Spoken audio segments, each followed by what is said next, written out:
ये देखिए, मैंने इसको समझाया था, जो मैं पहले भी वीडियोस में बता चुकी हूँ कि आपको ओवरटेक करने के लिए, जब भी किसी चीज़ को ओवरटेक करना है तो पहले ही आप टाइम से पहले लाइन चेंज कर लीजिए, टाइम से पहले। अभी मैंने इसको मिरर में देखना नहीं सिखाया है।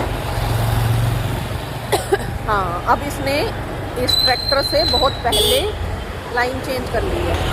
बेटू ज़्यादा पीछे मत देख, सीधा देख, बार बार पीछे नहीं देखना, चलते रहो।